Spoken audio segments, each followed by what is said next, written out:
त्यहाँ वाचपो हो।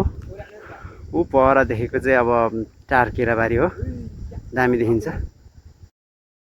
यस्तो बाटोबाट जानुपर्छ गाइज। हामी चाहिँ डेन्जरै छ यहाँ चाहिँ, डेन्जर यस्तो हुँदै होइन, डेन्जर पारा, यस्तो भिड पारा होइन गाइज। हामी चाहिँ आइपुग्यौँ है पोखैल झर्ना, यही हो ड्याक्कै पोखैल झर्नामा चाहिँ आज चाहिँ टन्नै मान्छेहरू छ।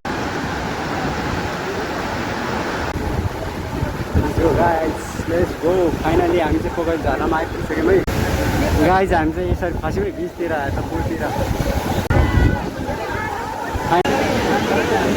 सुनिकै यहाँ पुरा होस् भन्दा धेरै सुनिकै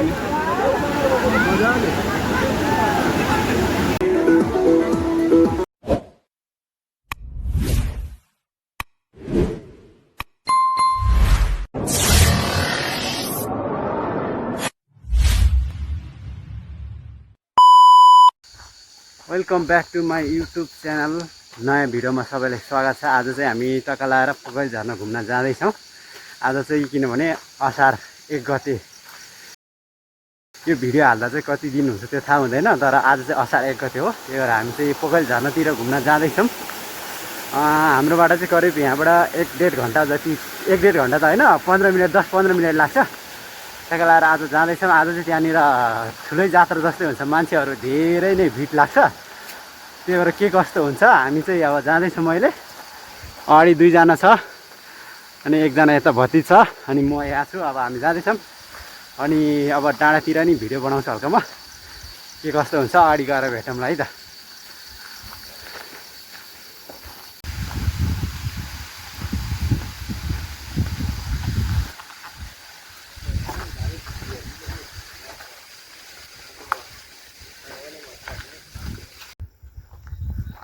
गाइस हामी चाहिँ राइट नाउ यता पिङ डाँडा भन्छ है, यता चाहिँ अब यता टक्का लाएर वाचपु अनि झर्ना चाहिँ यही फेदमा हो। हामी पुग्नुपर्ने ठाउँ चाहिँ टक्का लाएर हामी चाहिँ जाँदैछौँ।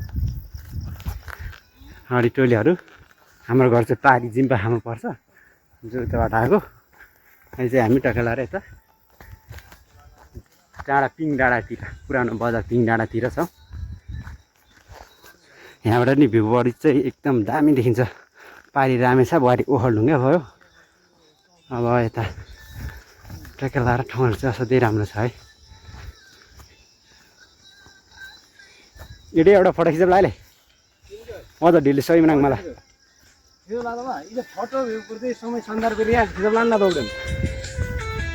बुढेसकालले चियाबान घफला पर ताम्न कि ए माराने ठेर झुरीलाई गाइस। पोखैल झर्ना चाहिँ यहीँ तल फेदमा हो। त्यहाँ हल्का माथि खोला नि देखिरहेछ, त्यही हो पोखैली खोला सर्लक्क। यहाँ चाहिँ कुवारो भन्छ यो ठाउँलाई। यता वाचपो हो। ऊ पर देखेको चाहिँ अब टार केराबारी हो, दामी देखिन्छ।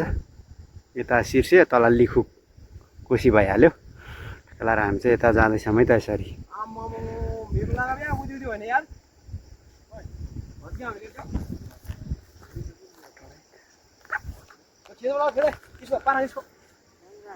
गाइस ल हामी चाहिँ अब जाँदैछौँ है त झर्नातिर। झर्ना चाहिँ यही फेदमा पर्छ, ट्याक्क हल्का चाहिँ ऊ त्यहाँबाट देखिसक्यो। तल कुवारोमा हामी यस्तो बाटो हुँदै जानुपर्ने हुन्छ यहाँ टक्क लाएर। यसरी हामी चाहिँ जाँदैछौँ है त। पारी चाहिँ अब जिम्पाखा भइहाल्यो, यो चाहिँ बल्कती पिङ डाँडा हो। टक्क लाएर अब चाहिँ हामी जाँदैछौँ है।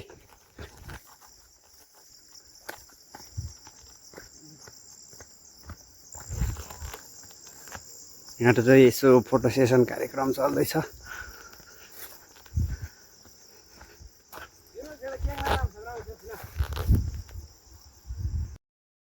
यस्तो बाटोबाट जानुपर्छ गाइज। हामी चाहिँ डेन्जरै छ यहाँ चाहिँ, डेन्जर यस्तो हुँदै होइन, डेन्जर पारा, यस्तो भिड पारा होइन। त्यो झर्ना हेर्नको लागि चाहिँ यहाँ चाहिँ बाहुबली पारामा जानुपर्ने हुन्छ। यस्तो छ होइन, म चाहिँ एउटा ट्याक्टा लाएर कुद्छु यस्तो गर्दै।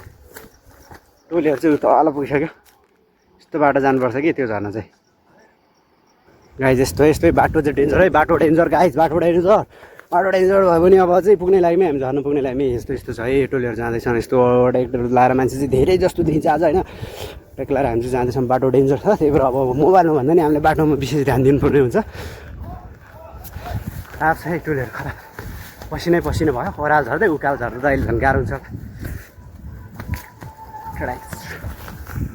गाइज हामी चाहिँ आइपुग्यौँ है पोखैल झरना। यही हो ड्याक्कै पोखैल झरनामा चाहिँ आज चाहिँ टन्नै मान्छेहरू छ यस्तो देखिरहेको छ है। आज अब झरनाको अगाडिको दृश्य चाहिँ त्यहाँनिर अगाडि गएपछि मजाले देखिन्छ।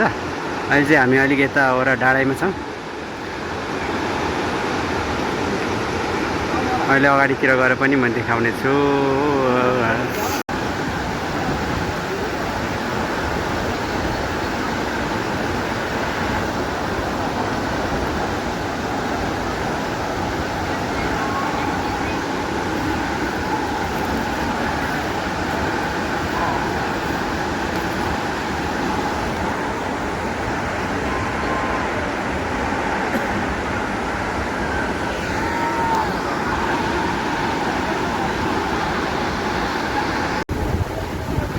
Guys let's go. फाइनली हामी चाहिँ पोखैल झरनामा आइपुगिसक्यौँ है गाइस। ल झरना चाहिँ यही हो।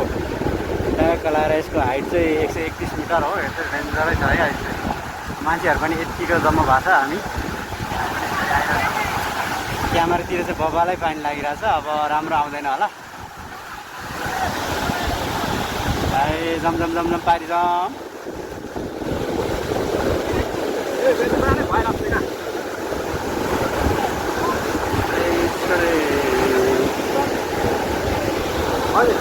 भाइ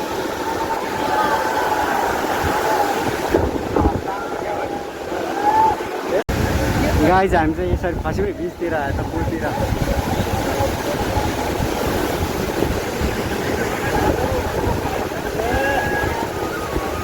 अझै पनि भर्खर होस् घुरै केटा पारी बिचतिर अड्किरहेछ। जाम्बो जाम्बो जाम्बो जाम्बो।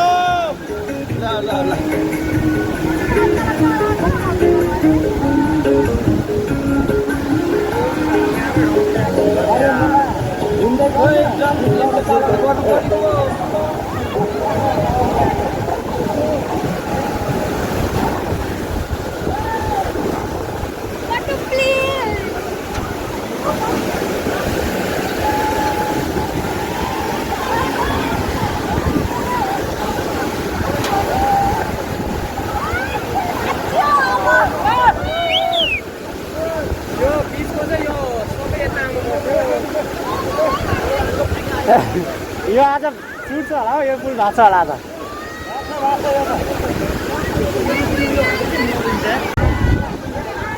फाइनल्ली गाइज हामी पोखैल झरना आइपुगिसकेको छ है त। फाइनल्ली आज एकदमै भिडभाड छ।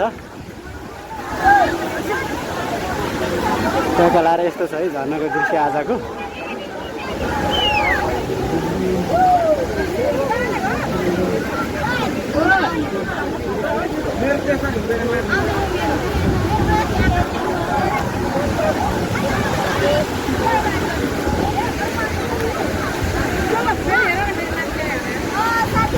ए सरी ल सरी ल।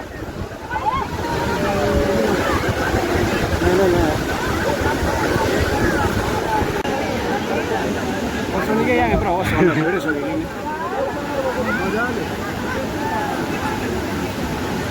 मेजै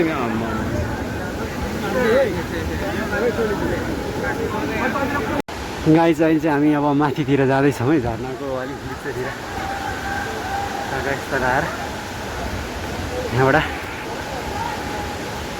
सिडी चढ्दै जानुपर्ने हुन्छ। एउटा टाइट अलिक झरनाको यो चाहिँ बिच भागतिर देखिन्छ माथिबाट। हामी चाहिँ यसरी जाँदैछौँ।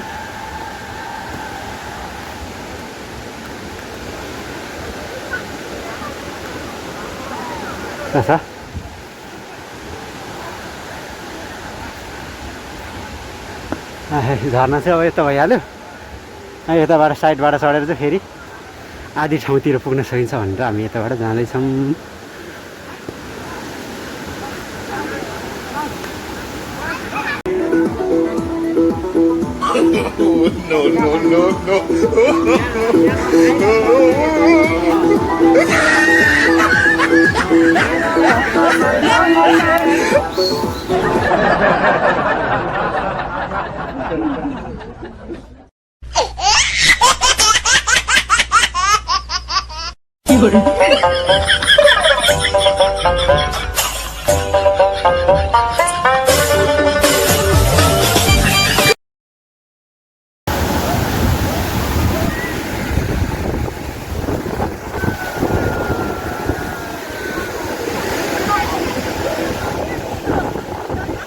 अब चाहिँ झर्ना घुमेर हामी जान लाग्दैछौँ है गाइजहरू। अब चाहिँ अन्त्य मन्दिर भयो, मान्छेहरू पनि सबै गइरहेछ।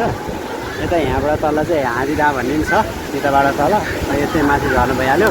यो चाहिँ 31 मिटर हाइट भएको झर्ना हो है त, यो चाहिँ पोखरी झर्ना। ठ्याक्क ओखलढुङ्गा जिल्लाको लिखु गाउँपालिकामा रहेको छ यो।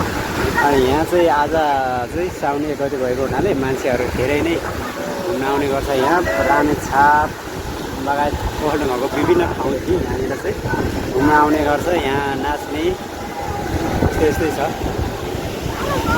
यो चाहिँ पुल रहेको छ, यहाँबाट तरेर यता ठ्याक्क पारीमा त्यो ओलकदी भन्ने ठाउँ हुँदै जिडेम्बा रगनीबाट आउने बाटो थियो। हामी पनि यही बाटो हुँदै आउनुपर्छ। यता यस्तो छ।